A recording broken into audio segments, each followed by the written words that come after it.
Hola, ¿qué tal? Sean ustedes bienvenidos, los saludamos hasta allá donde se encuentran en su casita. Nosotros, el equipo Pilares, desde Pilares Xaltípac, los saludamos y les damos la más cordial bienvenida a este seguimiento de charlas que estamos teniendo con nuestro cronista estrella de aquí del poblado de San Antonio Tecómitl. Hoy nuestro tema va a ser referente al zapatismo. La semana antepasada el maestro comentaba y durante todas estas charlas ha estado comentando pues algunos pasajes o algunas historias con respecto a. Entonces hoy exclusivamente nuestra charla es el zapatismo y los zapatistas en el sureste de la Ciudad de México, hoy alcaldías Milpalta, Xochimilco y Tláhuac. Sean ustedes bienvenidos y le damos la bienvenida. Maestro Gracias. Manuel Garcés, sea usted bienvenido. Es un placer estar con ustedes. Gracias, por supuesto. Y pues cuéntenos, maestro, cómo vamos a estar con este tema el día de hoy con el zapatismo. Es un tema demasiado amplio para nosotros, los que vivimos en la parte sureste del Valle de México. ¿Por qué es importante? Porque colindamos con el estado de Morelos, de donde es el florecimiento de este movimiento agrarista. Y bueno, nos divide una serranía, o yo diría que nos une, una serranía que le llamamos el Chichinauce. Hemos dicho varias ocasiones que esta serranía, pues, es la que une también a lo que es el Ajusco con la zona de los volcanes de Amecameca. Esta es la que nos une con Morelos. Pero también tenemos como vecinos al Estado de México. Claro. Y entonces, Milpalta se ubica en la parte sureste, donde pues también tenemos como vecinos a Tlalpan, a Xochimilco y a Tláhuac. En toda esta región fue una zona eminentemente agrarista a favor del repartimiento de tierras. Esto nos lleva pues a tener bastante material. Nosotros, yo creo que podemos compararnos con Morelos, y por cierto que les mando un afectuoso saludo a los amigos de Morelos, a los familiares que espero que estén escuchando, y principalmente al cronista de Tlaltizapán, de Nenecuilco, que me ha proporcionado también bastante material. Tuve la oportunidad hace 2 años, me invitó el compañero Sotero Bárcena a una reunión, a una plática donde nació Zapata. Yo me sentí pues como nunca me había sentido estar en el lugar y dando una plática sobre Zapata. Pero, ¿qué hay de este movimiento? Si estamos hablando de la parte sureste del Valle de México, tenemos que el primer movimiento que se dio fue en la época de Juárez. En el movimiento que nosotros conocemos como la restauración de la República, por ahí algunos estudiosos le dicen que es la segunda independencia que tuvimos nosotros, se dieron situaciones muy complicadas en todo el país, pero bueno, nos vamos a abocar al sureste. Y en 1869 se subleva Julio López Chávez en Chalco, que nosotros, Milpalta, colinda con los municipios de Chalco, con los poblados de Ayotzingo, con la zona también ejidal de Valle de Chalco. Entonces son nuestros vecinos. Julio López Chávez, él dado a que asiste a la escuela del rayo del sol del socialismo de Plutonio Rodacadati, él, impregnado por las ideas que considero que es por vez primera que se empieza a utilizar la palabra socialista aquí en Chalco, empieza a organizar, un joven, por cierto, ¿no? Un joven estudiante de medicina, empieza a organizar a sus coterráneos, a sus amigos, en contra del movimiento juarista que no tenía como con la finalidad de acabar con los terratenientes. Sabemos que Chalco fue una cuenca lechera del Valle de México y pues estaba cubierta de muchas haciendas. Entre estas haciendas, bueno, obviamente ahí se tenía la mano de obra campesina, se oprimía al trabajador, se le castigaba si no cumplía, las famosas tiendas de raya de Porfirio Díaz, porque estamos hablando de que pues después viene la época porfirista, ¿no? Pre-Porfirio Díaz. Entonces, Julio López Chávez lanza un manifiesto que se llama Manifiesto a todos los oprimidos y pobres de México y del universo. Por cierto, fue el 20 de abril de 1869 y lamentablemente este movimiento pues tuvo cerca de 3 años nada más, donde logró reunir gente también con ese sentido de acabar con los hacendados y con el mismo manipuleo de la Iglesia Católica, desde 1867, 1868, en el 69 da a conocer este manifiesto y lo toman como prisionero en Yautepec, y de Yautepec lo regresan a Chalco y es fusilado. ¿Por qué lo menciono? Porque esto para algunos historiadores dio la pauta al movimiento zapatista. Estamos hablando del 69, ¿no? El movimiento zapatista pues empieza a dar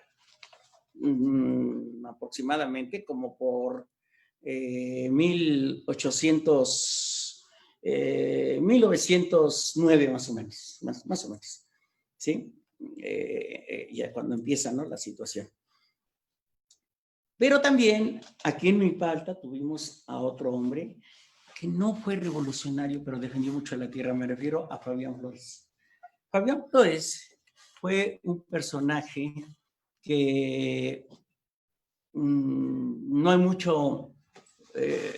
mucha historia de él, pero en San Pablo Ostotepec defiende la tierra, los montes comunales, y es una autoridad cuando se dependía, estamos hablando pues a fines del siglo XIX, entonces dependía de Xochimilco.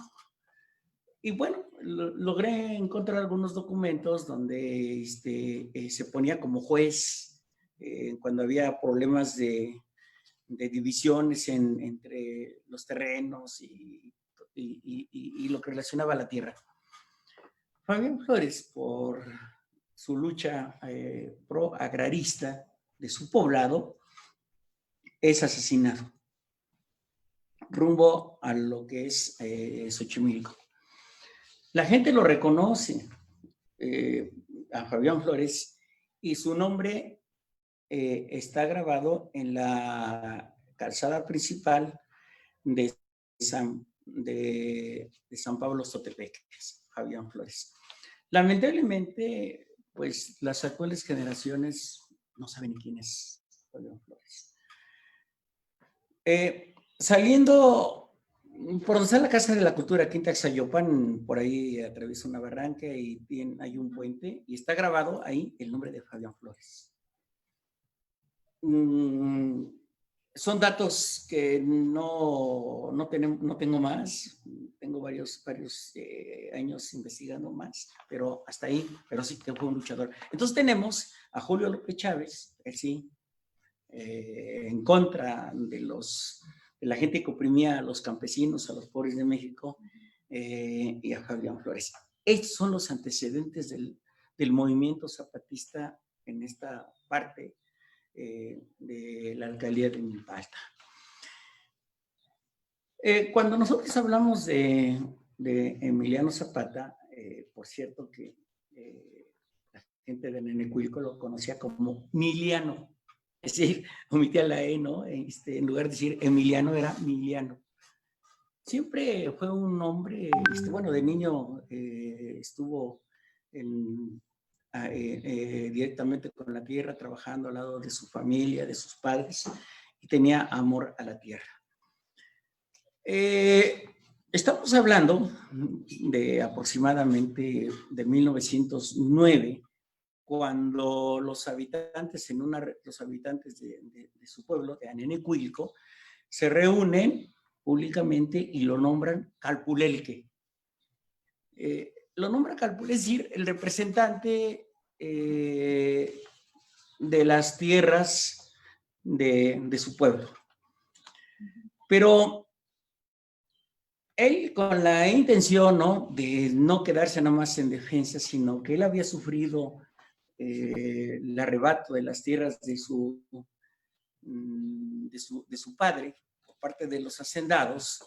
Entonces se hace auxiliar ya como Calpulelque de Pablo Torres Burgos, de Feliciano Palacios y del profesor Otilio Montaño. Hablar del profesor Otilio Montaño, después se hizo compadre, era como su secretario que le llevaba toda la correspondencia y también la que escribía las cartas, etc. Y algunos autores dicen que posiblemente tuvo el contacto directo con los Flores Magón, los anarquistas, ¿no? Pero siempre con pro del movimiento hacia los pobres.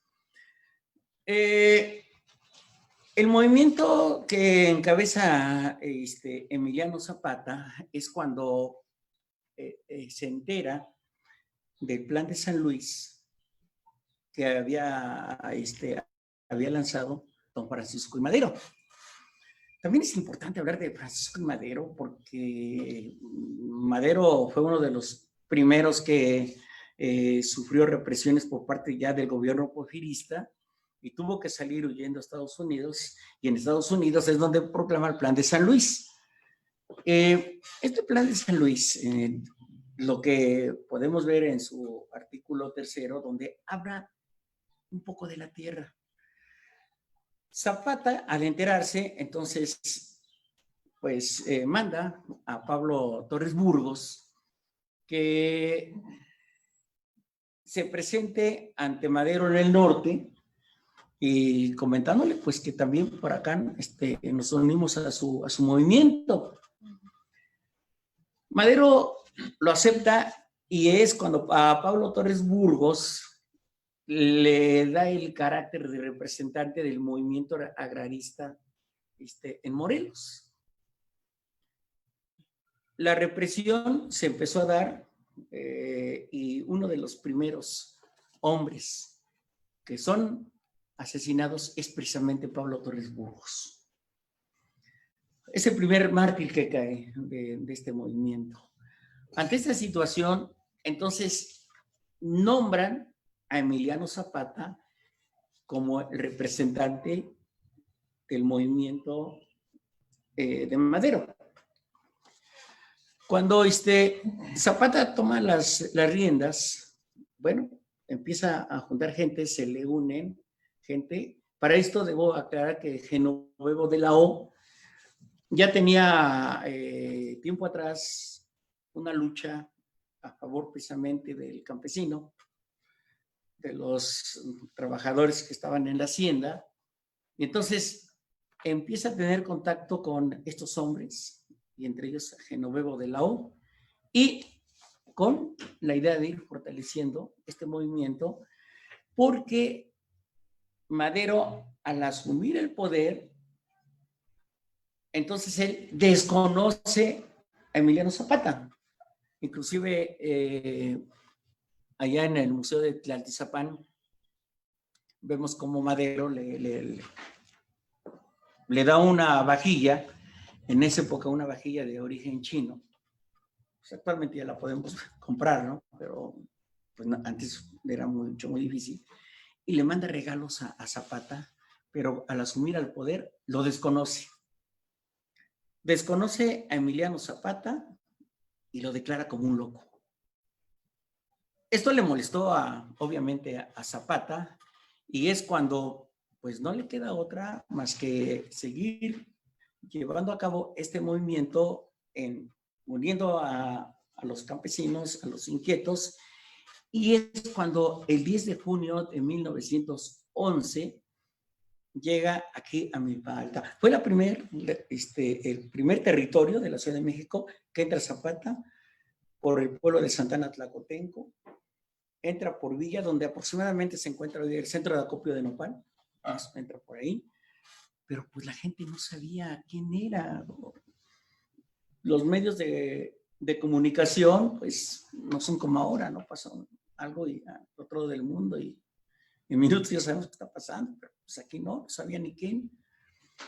Cuenta doña Luz Jiménez, en un libro publicado por Casitas, que lo hemos mencionado varias veces, editado por la UNAM, pues que veían a un hombre vestido de charro, y ese hombre venía dirigiéndose a la población de Milpa Alta, pero hablando en náhuatl. Cuando elaboré mi libro El zapatismo de Milpa Alta, de Ediciones Quinto Sol, algunos amigos historiadores me decían, es que no está comprobado que Zapata venía hablando náhuatl. Esto me llevó a investigar un poco más sobre entonces cómo llegó a Milpa Alta y cómo se dirigía. Pues entonces encuentro un libro donde el prólogo lo realiza el doctor Miguel León Portilla, y él me da la pauta. Llegó Zapata a Milpa Alta dirigiéndose a la gente hablando en náhuatl. Después, a través del tiempo, empecé a encontrar otras fuentes bibliográficas y efectivamente llega Zapata. Si nosotros vemos la obviedad, pues en esa época nuestra gente de Milpa Alta pues tenía su lengua materna.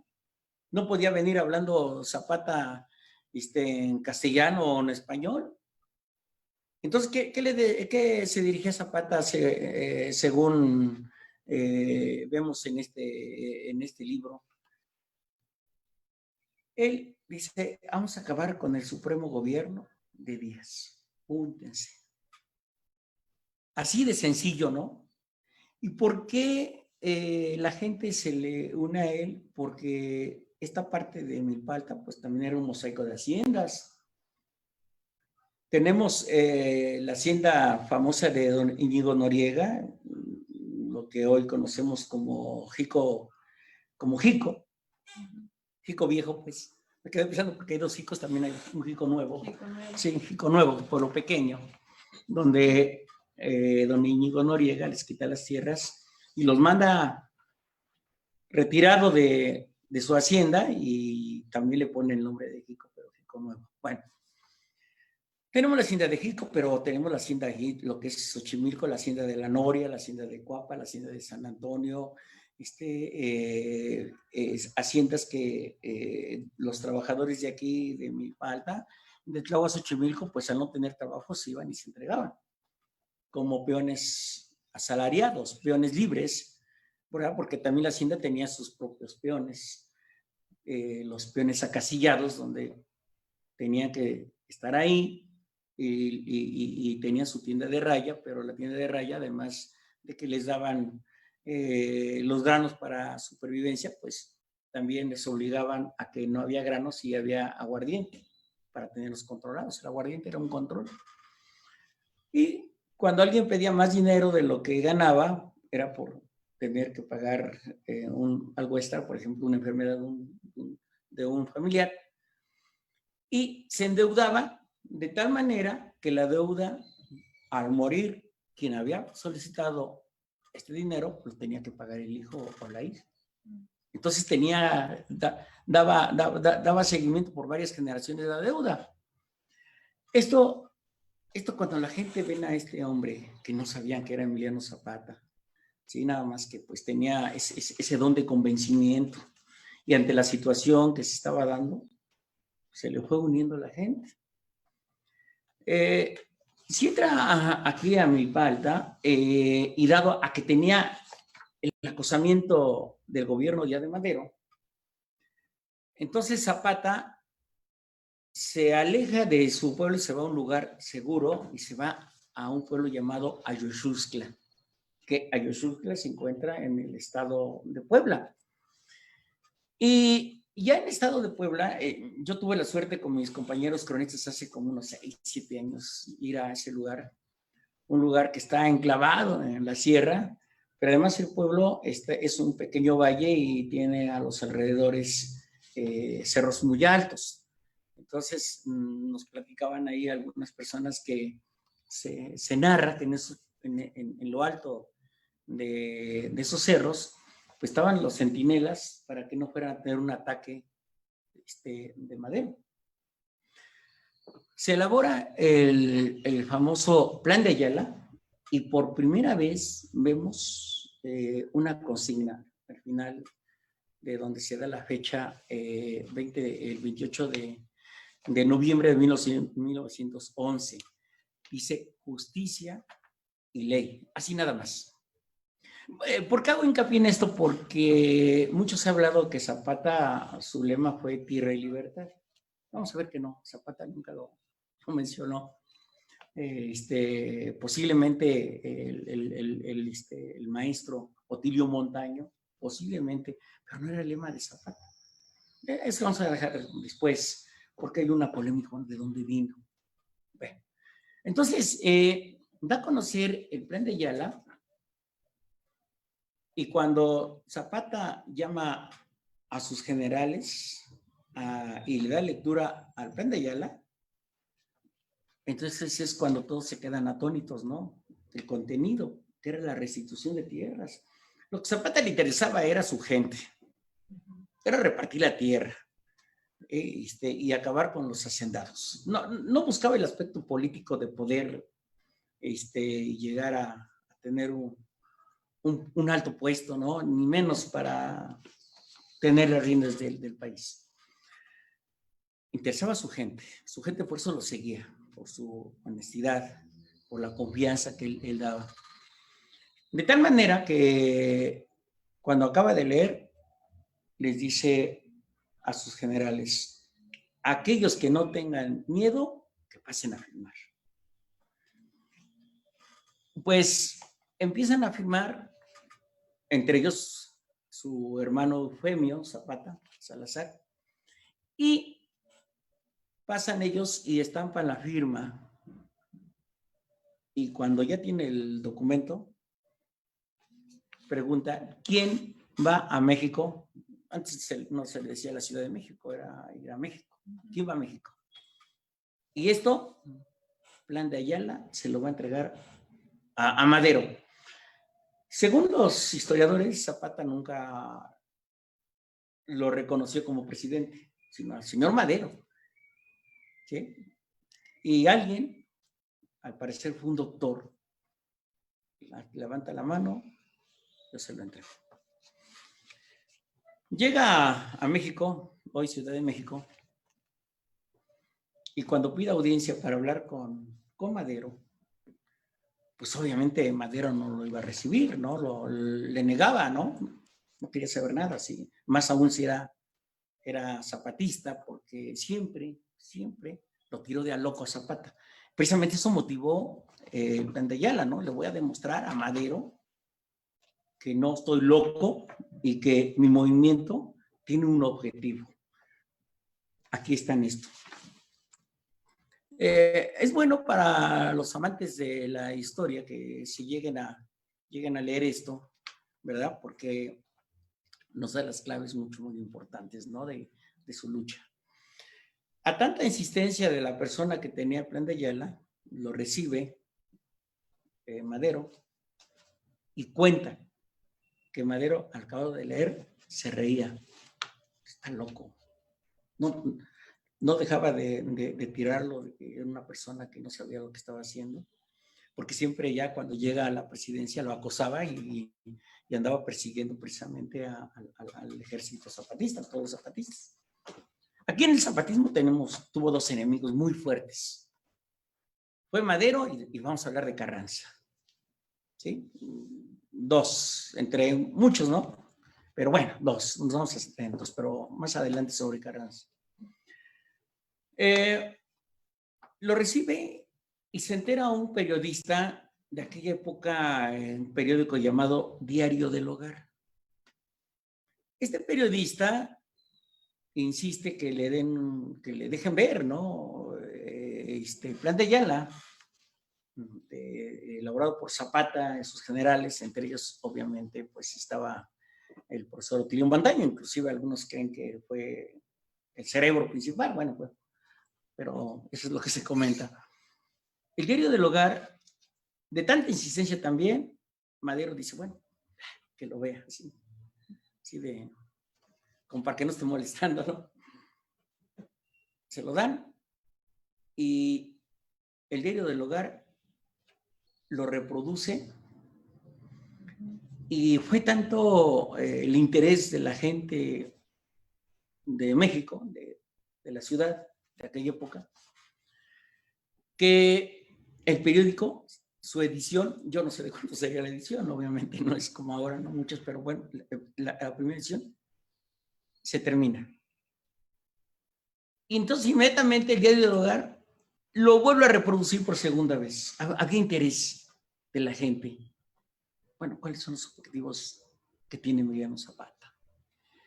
Esto marcó algo importante dentro del movimiento revolucionario, porque ya se tenía una clara idea de lo que es, qué es lo que quería Emiliano Zapata, su ejército y también sus seguidores.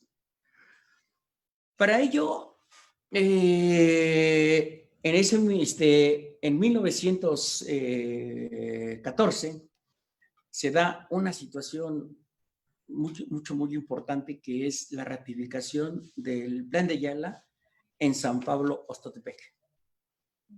¿Qué pasa en San Pablo, Ostotepec?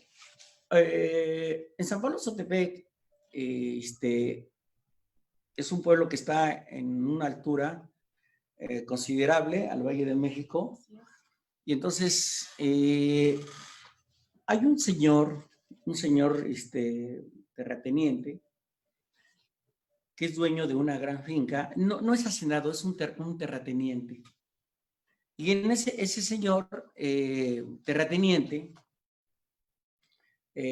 comentan que explotaba mucho a su gente. Inclusive por ahí el doctor Francisco Chavira, al cual le tenemos un respeto, yo lo considero el primer cronista de esta delegación de Milpa Alta, argumenta que el dueño de esa casona venía del grupo de los plateados, de un grupo que venía de Morelos, y pues eran asaltantes, le llamaban los malhechores, ¿sí? Eran gente no bien vista, y que él llega ahí a San Pablo, Ostotepec, y se queda ahí a vivir, y entonces con las mañas que tenía, empezó a hacerse de tierras. Hizo una finca que hoy es la Quinta Xayopa, y donde hoy está el Museo de la Revolución, ¿no? En San Pablo, Ostotepec. Pero comentan los dueños que este señor, era tanta la explotación que tenían sus trabajadores, y después de haber cumplido su trabajo en el campo, lo obligaban a que debería de venir cargando una piedra. Pero una piedra no era cualquier piedra, es una piedra que tuviera alguna parte plana, así como dicen los albañiles, que tenga cara. Entonces iba acumulando piedras y piedras y piedras, y con eso levantó las fincas.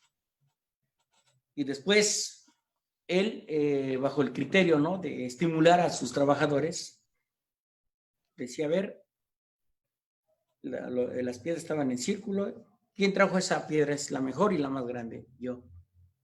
Tú te quedas antes que vayas a trabajar y almorzar conmigo. ¿Quieren almorzar conmigo? Traigan la piedra más grande y la que tenga cara. Bueno, un señor explotador y abusado, ¿no? Entonces, él no compró piedras, sino que era del campo.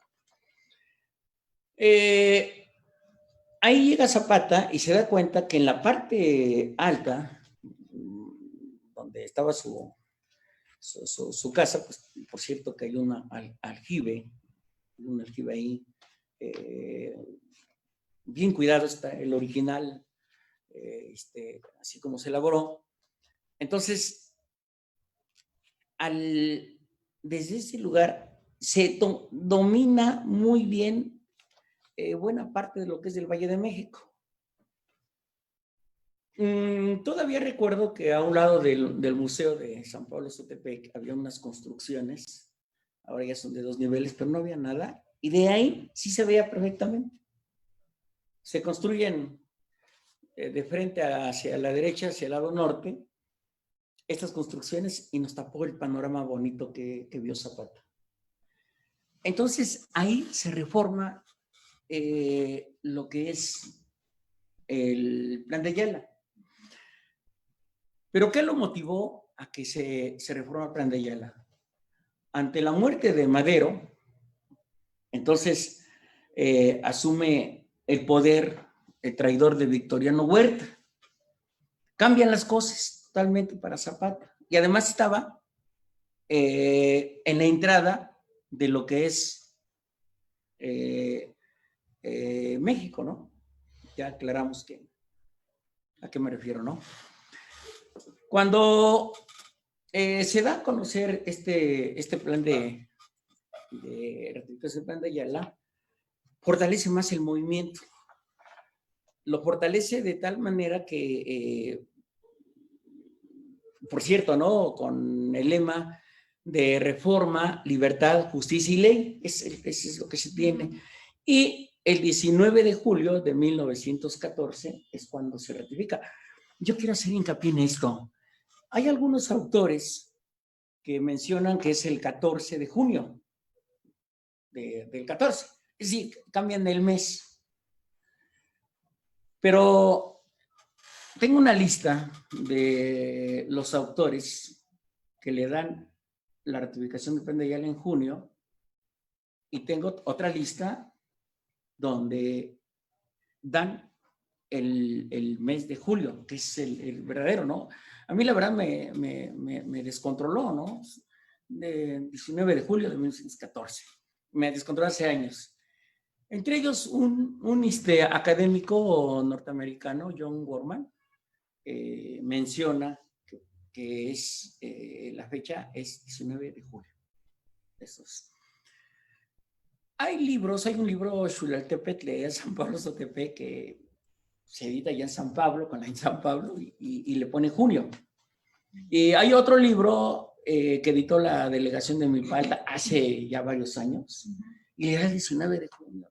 Eso descontrola a la gente, porque cuando se publica un libro, si no se cuidan estos aspectos, los niños, los jóvenes, lo toman como un hecho verídico. Bueno, yo aclaro, no, es junio, es julio. Cuando se ratifica este plan de Ayala, otra vez con el lema reforma, libertad y justicia y ley, vemos que no aparece libertad. Entonces, para diciembre de ese mismo año, Villa tiene conocimiento de ello, que está aquí Zapata. Para ello Zapata, hay algo importante que aclarar para los pueblos acá de Milpa Alta. En sus 12 poblados fue tanto el entusiasmo de sumarse con Zapata que los campesinos reciben grados de generales y coroneles. Obviamente hubo mucha gente como soldados, ¿no? Pero había gente que no tenía ni la primaria terminada, porque en aquellos años pues era difícil que alguien estudiara, ¿no? Sí, pero pues le tenían amor a la tierra y acabar contra los señores feudales, los hacendados. Entonces, en cada movimiento que tenían y salían triunfantes con su grupo de personas, Zapata se enteraba, le daban el informe y les daba un grado.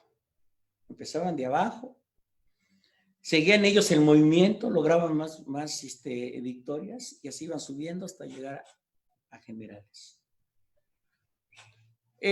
Cuando Zapata ratifica el plan de Ayala, recorre en los pueblos donde tenía más confianza, donde la gente era sus seguidores de él, y entre ellos llegan a San Antonio Tecómic. Llegan a Tecómic y la gente ya entusiasmada, ¿no? Que va a llegar el general Emiliano Zapata. Entonces, actualmente en la parte sur de la Plaza de la Corregidora, le construyen un corral con troncos y hacen un rodeo para torear becerros. Debo de señalar que Zapata no iba a cualquier lado, no iba a exponerse, ¿no? Para esto ya tenemos en el poder a Carranza. Con su plan de Guadalupe, pues llega y derrota a Victoriano Huerta y ya está en el poder.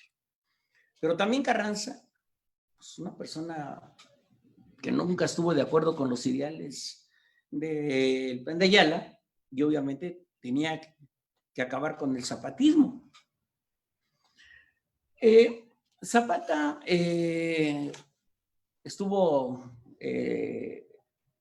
2 días y 1 noche. No estuvo mucho tiempo y él tenía que continuar, ¿no? Con su movimiento. Que por cierto, ¿no? Cuando llegaban los carrancistas a estos lugares de Milpalta, de Xochimilco, de Tláhuac, la gente salía huyendo. ¿A dónde se iba a refugiar? Pues se iba a refugiar a Morelos, con la gente de Zapata. Dejaba todo y se iba. Que los carrancistas fueron desgraciados con la gente. Y hubieron 3 lugares que recordamos aquí en Milpalta de masacres.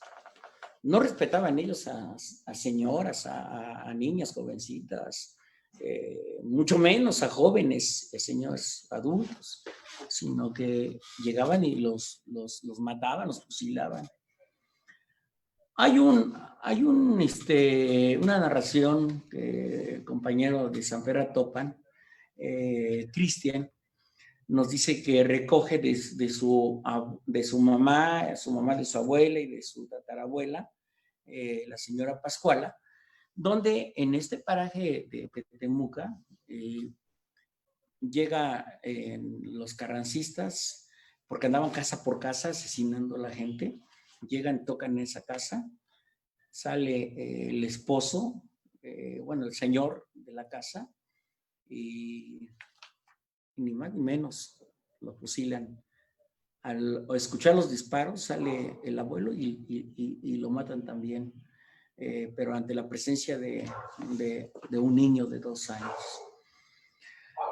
Esto se daba en todos, y la gente tenía miedo, tenía terror, ¿no? De salir porque estaban los carrancistas. Es la matanza de Temuca. Otra matanza es la de Chapitel, que está frente a la comandancia de policía de Villa Milpalta.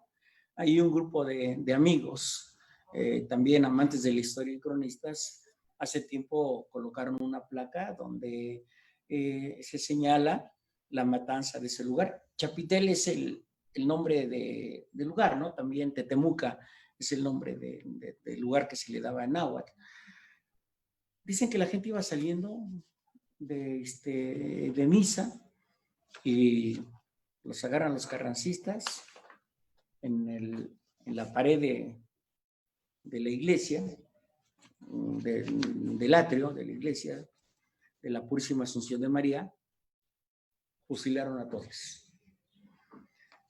Nuevamente aquí el doctor Francisco Chavira dice y como las calles de Villa Milpalta están inclinadas, pues dice que corría sangre, como cuando llueve, ¿no? El riachuelo, ¿no? De la matanza que se había dado. Digo, para que tengan una idea, pues que el carrancismo no se sumó al movimiento zapatista. Otra matanza que se dio fue aquí en Tecómic.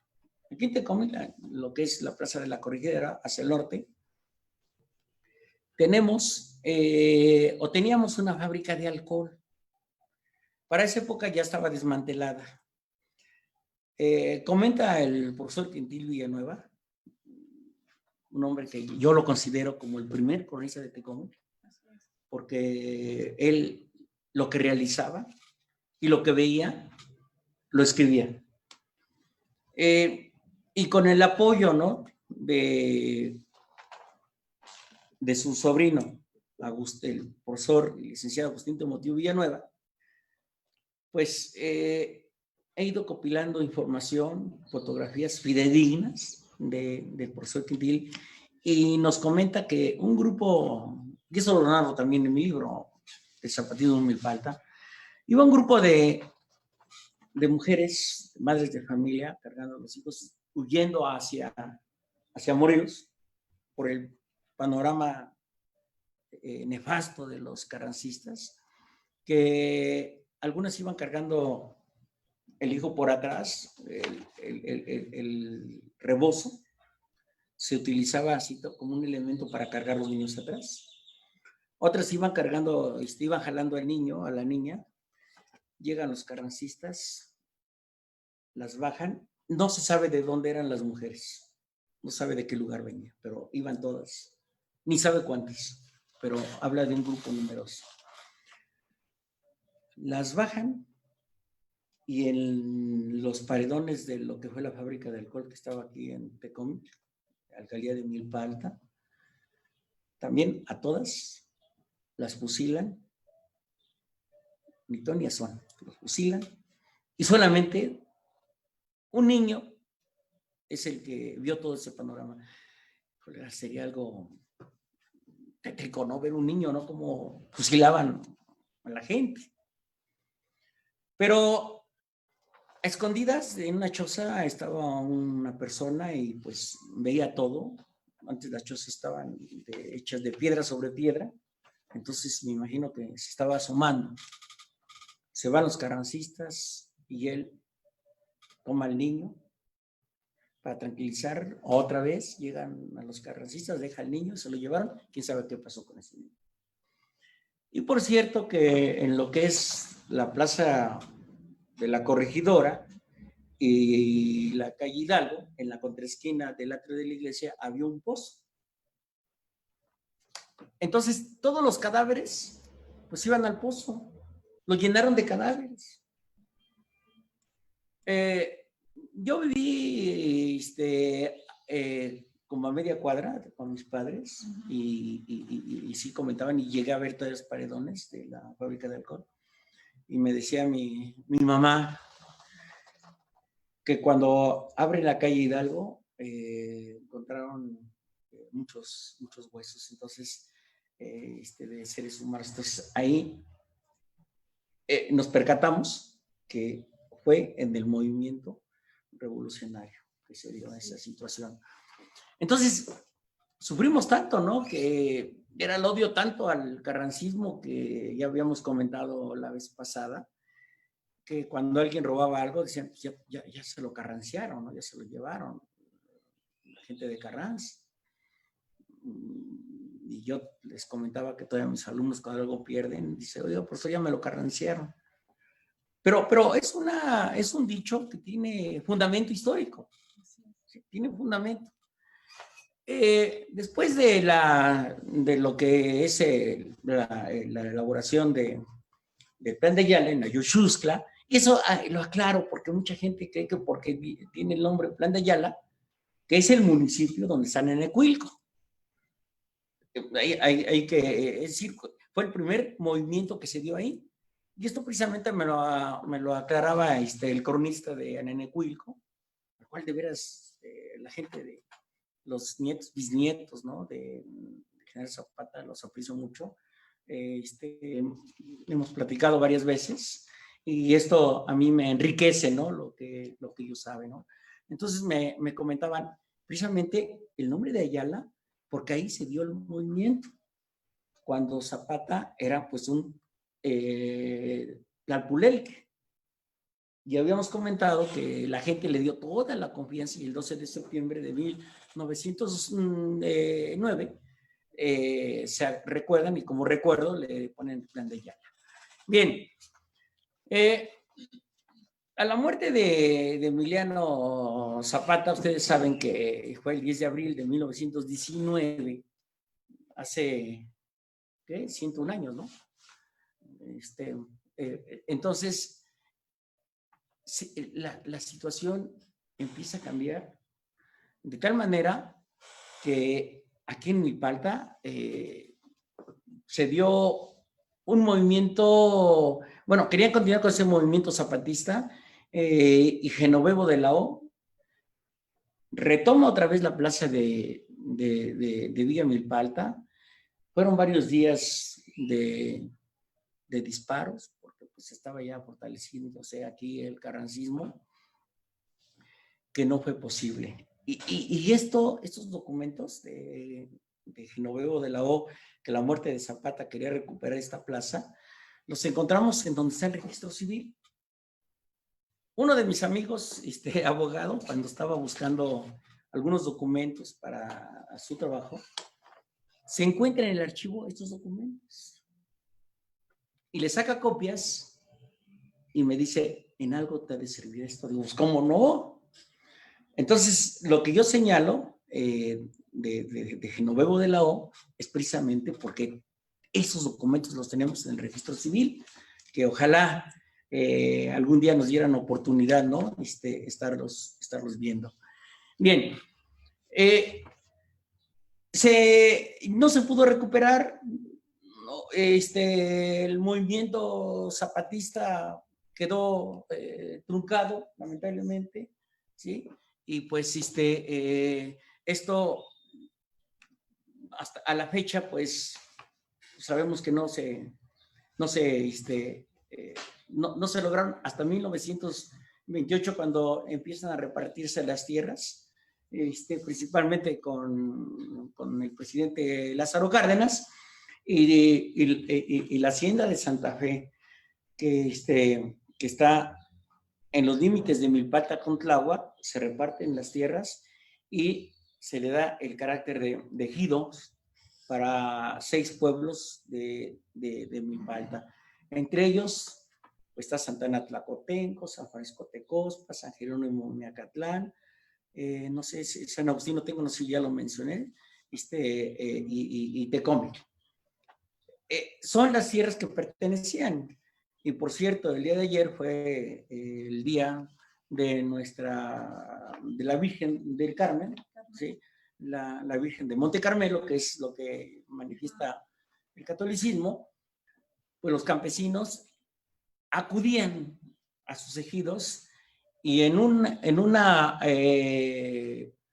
reunión familiar un día antes, pues se convivía repartiendo el atole, los tamales y todo eso en tierras que pertenecieron a la hacienda de Santa Fe de los Agüehuetes, que me gustaría que se hablara en otra ocasión.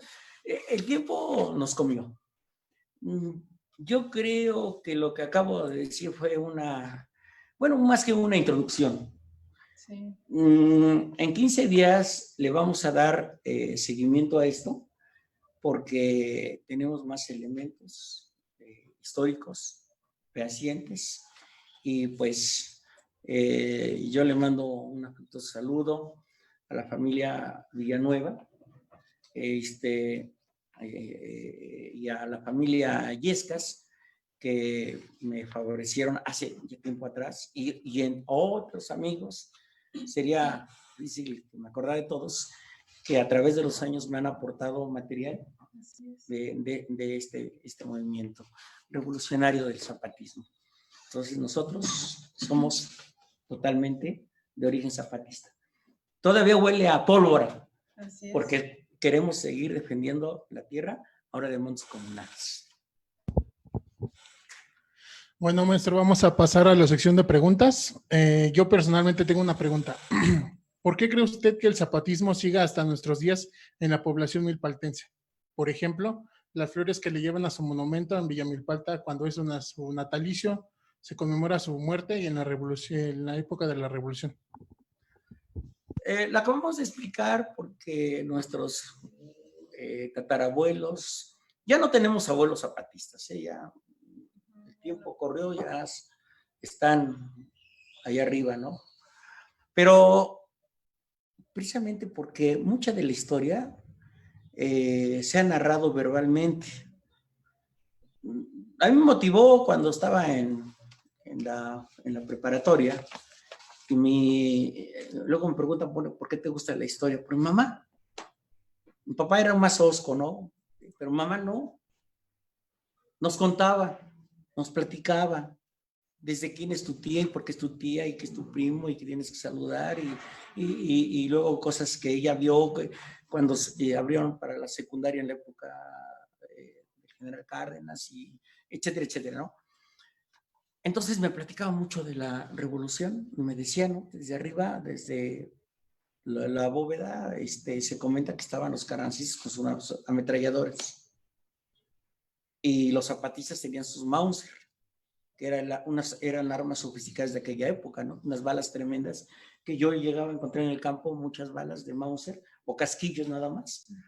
Entonces, lo recordamos por lo mismo. Yo creo que no hay otra demarcación zapatista como Milpalta, porque en Tláhuac hubo gente, en Xochimilco y en Tlalpan, pero la cuna de la Ciudad de México del zapatismo es Milpalta, por eso los recordamos. Y qué bueno, ¿no? Que la gente recurra en estas fechas históricas a recordarlo con sus flores, su corona, inclusive, ¿no?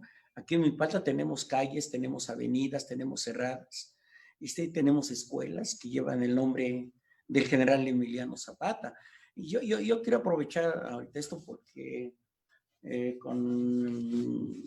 2000 a 2003 fui director general de desarrollo delegacional. Yo les comentaba a la delegada de aquella época, ¿por qué no la carretera principal que une todo lo que es Milpalta con sus pueblos, que inicia en San Juan Ixtayopan y termina hasta Xochimilco, que llevara un nombre relacionado con el zapatismo? Sí, exactamente, ¿no? Se justifica. Pero yo todavía sigo con esa idea, ¿no? Que ojalá y se le dé, porque vienen generaciones y hay generaciones que no saben por qué se llama y en este caso ya se les platicaría por ser cuna del zapatismo. Muchas gracias, maestro. La última pregunta. ¿De cuándo data el monumento de Zapata en Milpalta? Tiene como 9 o 10 años. 12 años. 12 años. Sí, mi asesora aquí está. 12 años y algunos consideran que no es el Zapata porque tiene un capote hasta abajo, sino que debería ser un zarape. Pero bueno, lo bueno que está Zapata, ¿sí? No. Aunque anteriormente se tenía un busto de cemento, sí, pero pues ahora le estamos dando nosotros, ¿verdad? O lo hemos eternizado nosotros, los milpaltenses. Y también aparece en varios lugares, como es el Museo de San Pablo Sotepec, ¿sí? Ahí, inclusive, al entrar hay textos de cada pueblo donde aparecen los principales generales y coroneles. Sí, sería bueno, si me dan oportunidad, hablar de los coroneles de cada pueblo y en especial del coronel Timoteo Villanueva, que él estuvo cuando se lleva a cabo a la muerte de Zapata el plan Milpalta. ¿Sí? Ahí aparece. Pues estaríamos cerrando con esta historia en Pilares continuará. Nos vemos en 2 semanas y muchas gracias. Gracias al equipo Pilares. Gracias, maestro Garcés, profesor Garcés, siempre se me olvida, por estar aquí con nosotros. El agradecido soy yo. Gracias.